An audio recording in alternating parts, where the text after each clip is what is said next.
මෙහෙමයි. මේ ස්කූටර් ප්‍රසිද්ධ වෙගෙන ඉද්දී හැමෝම ගෙන පටන් ගත්ත මේ ස්කූටර් කියන්නේ ගෑනුන්ගේ බයික්. ඒක TVS එකෙන් පර්සනලි ගත්තා. මොකද ඒගොල්ලෝ 2010 රිලීස් කරා Ntorq 125.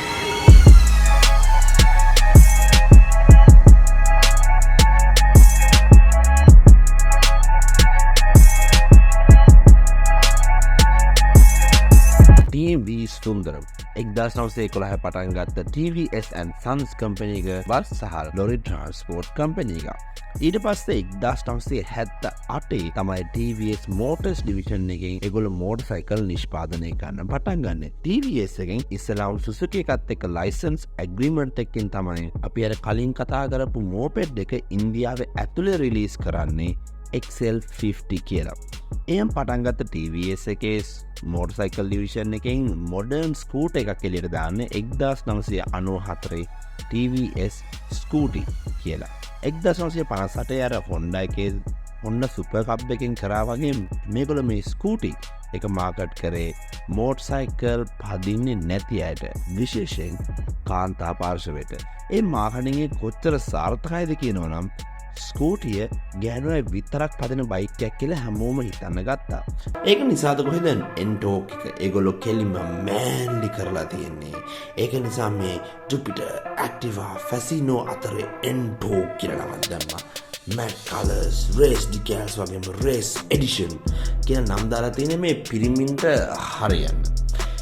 ඒ එලියෙන් අර තියෙන අසාමාන්‍ය අප්‍රෝච් එක ඇතුළෙන් බැලුවාම තාම සාමාන්‍යයි. මේකේ තියෙන්නේ 125 single cylinder 4-stroke SI air cooled full injection engine එකක්. SI කියන්නේ spark injected.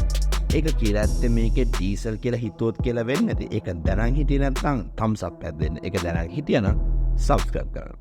SI engine එකෙන් brake horsepower 9.6ක උපරිම බලයක් වගේම නිව්ටන් මීටර් 10.5ක උපරිම ටෝක් යන නිෂ්පාදනය කරන්න පුළුවන්. ඉතින් මේ බලයයි ටෝක් එකනේ මේගොල්ලෝ පැයට කිලෝමීටර් 90ක උපරිම ස්පීඩ් එකක් වගේම බිඳුවේ ඉඳන් පැයට කිලෝමීටර් 60ට යන්න ගන්න කාලය තප්පර 9.1යි. මේ ඇතුළේ තියෙන ටියුබියුලර් ෆ්‍රේම් එක දෙපැත්තට පද්දන්නේ ඉස්සරහට ටෙලිස්කෝපික් සස්පෙන්ෂන් එකක් වගේම පිටිපස්සට රියර් කොයිල් සස්පෙන්ෂන් දීලා තියෙනවා. මේකේ ඉස්සරහයි පස්සේ දෙකේම තියෙන ටියුබ්ලස් ටයර්ස් උනාට ඉස්සරහ ඩිස්ක් බ්‍රේක් එකක් වගේම පිටිපස්සේ ඩ්‍රම් බ්‍රේක් එකක් තමයි දීලා තියෙන්නේ. මේකේ ෆුල් ටැන්ක් එක ගත්තොත් ඒ කැපැසිටි එක ලීටර් 5.8ක් වගේ මේකේ රිසර්ව් පෝෂන් එක ලීටර් 1ක්. මේකේ ෆුල් කන්සම්ප්ෂන් එක ARAI කියන ස්ටෑන්ඩඩ් එක හැටියට 56.2-3ක් කිව්වට සාමාන්‍යයෙන් ගොඩක් අය කියන්නේ මේකේ ෆුල් කන්සම්ප්ෂන් රේන්ජ් එක ලීටරයට කිලෝමීටර් 50-40ක් අතර වගේ කියලා. මේකේ ඩිමෙන්ෂන් සාමාන්‍ය ස්කූටර් එකට සමාන වුණාට මේකේ බර නම් පොඩ්ඩක් වැඩි.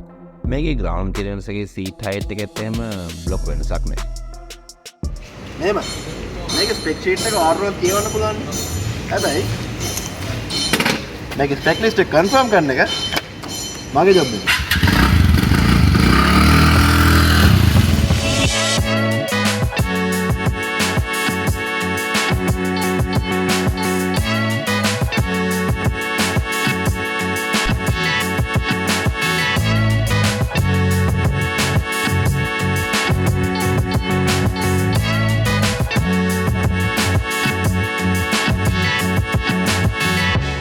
TVS Ntorq 125 එකේ ටිපිකල් ස්කූටර් එකේ රයිඩින් එක්ස්පීරියන්ස් එක පර්ෆෙක්ට් කරලා තියෙනවා. මේගොල්ලෝ මේකේ පවර් එක ඉන්ක්‍රීස් කරන ගමන් ස්මූත්නස් එකත් කොහොම ඉන්ක්‍රීස් කරාද කියලා මට හිතා ගන්නම බෑ.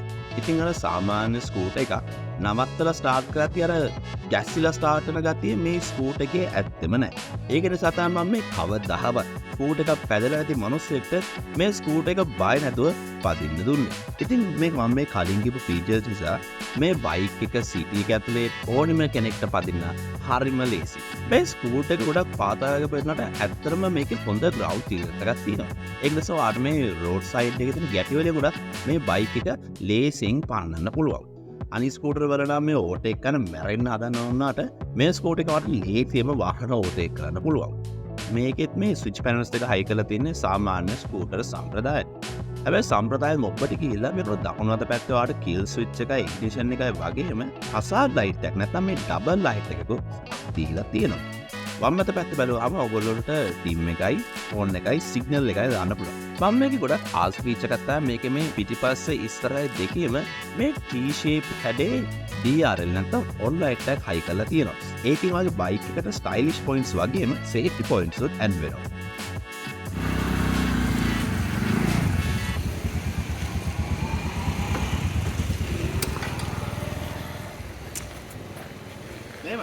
වෙන බයික් වල නම් ස්පෙක්ස් ඇන්ඩ් රයිඩ් එක ගැන කතා කරාට පස්සේ වීඩියෝ එක ඉවරයි.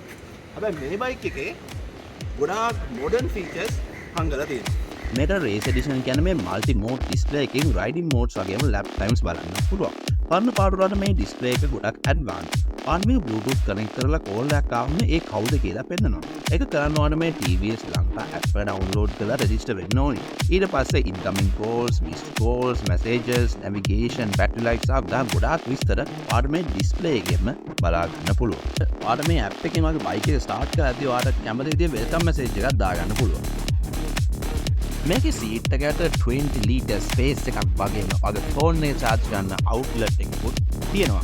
මේකේ ඉස්සරහ හොක් එකක් වගේම පල්ලෙහාත් තව හෝල්ඩින් ක්ලිප් එකක් දීලා තියෙනවා. මේ මැනුවල් බයික් පදින ගොඩාක් අය මේ ස්කූටර්ස් පදින්න බයයි. මොකද මේවල තියෙන සමහර ෆීචර්ස් මතිකම් නිසා. හැබැයි මේ TVS Entoq එකේ ඒ ප්‍රශ්න වලට හරියන්න ෆීචර්ස් දීලා තියෙනවා. පළවෙනි ෆීචර් එක තමයි මෙන්න මේ කික් ස්ටාර්ට්. ඒක ගොඩාක් අය බයයි මේ බැටරි එකතෝ කොහොම ස්ටාර්ට් කරන්නේ. මේ Entoq එකේ කික් ස්ටාර්ට් එකක් යනවා. ඒ වගේම අපි මේ කඳුවලේම බයික් එක පාක් කරලා අපි දානවා ගියර් එකේ පාක් කරලා තමයි නවත්තන්නේ. ඒතර මේ ස්කූටර් බයික් එකේ කරන්න බෑනේ. ඒතර ඒකට මේගොල්ලෝ දීලා තියෙනවා මෙන්න මේ බ්‍රේක් එක ලොක් කරන සිස්ටම් එකක්. එතකොට ඔයා කන්දේ පාක් කරාම මේ බ්‍රේක් එකේ මොටෝ ලොක් වුණාට පස්සේ ආර බය අරද බයික් එක දාලා යන්න පුළුවන්.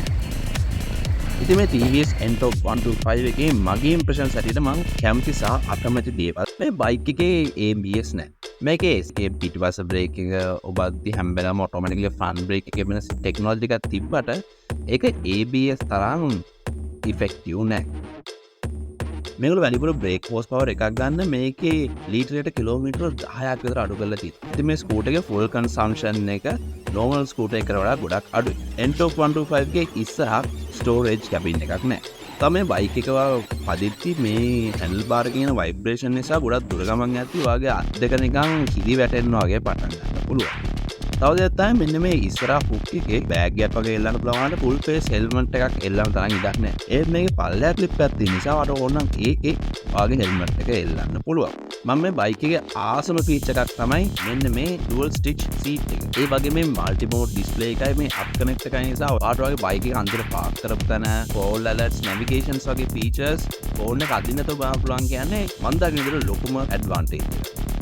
මේක මේ මල්ටි මෝඩ් ඩිස්ප්ලේ එකේ යටතේ මෙන්න තව ෆීචර් එකක් තමයි ඔයාගේ සර්විස් ඉන්ටර්වල් එක ලඟ වුණාම මේකේ ඉන්ඩිකේටර් ලයිට් එකකින් අර සර්විස් කරන්න ඕන කාලේ ඒගොල්ලෝ රිමයින්ඩ් කරනවා. මේක මේ මල්ටි මෝඩ් රයිඩින් සහ එකෝ මෝඩ් ඉන්ඩිකේටර්ස් නිසා ඔයාලා මේ බයික් එක ඔයාලට අවශ්‍ය විදිහට ඔයාලට ෆන් විදිහට රයිඩ් කරන්න ඒගොල්ලෝ උපරිම ෆ්‍රීඩම් එක දීලා තියෙනවා. මේමයි දැන් අද කාලේ ගොඩක් අය බයික් ගන්න බයයි මොකද මේ බයික් වල පාර්ට්ස් නැති වෙයි සර්විස් පාර්ට්ස් ගන්න කොහොමද කියලා. අපි මේක සර්විස් පැත්ත බලුවොත් එහෙම TVS ලගේ සර්විස් සෙන්ටර්ස් හැම තැනම වගේ තියෙනවා. තව දෙයක් තමයි මේ තියෙන්නේ අලුතෙන්ම ආපු 2022 TVS Entoq එක. ලංකාවේ බයික් ඉම්පෝර්ට් කරන එක නැවැත්තුවත් ලංකාවේ ඇතුළත TVS එක බයික් ඉම්පෝර්ට් කරලා ඇසෙම්බල් කරන නිසා මේ අලුතම බයික් ඕගොල්ලන්ට ගන්න පුළුවන්. ඒකෙන් කියන්නේ ඔයගොල්ලෝ මේ බයික් ගන්න පුළුවන් වගේම මේකට ස්පෙයා පාර්ට් සහ රිපෙයාර් කරන අවශ්‍ය පාර්ට් සියල්ලම ලංකාවේ ඇතුළේ ඔයගොල්ලෝ ලේසියෙන්ම හොයාගන්න පුළුවන්. 2022 ඉන්දියාවේ third best selling ස්කූටර් එක Entoq එක වෙච්ච එක ගැන පුදුමයක් නැහැ. ස්කූටර් එකට අවශ්‍ය හැම දෙයක් එක්කම modern features සහ stylish looks තියෙන මේ වගේ ස්කූටර් එකක් ගන්න දෙපාරක් ගන්න ඕනේ නැහැ. මේ සීන ස්කූටර් එක වගේම ඔයාගේ වාහන සීන සැබෑ කරන එකම සෙවන Rear 7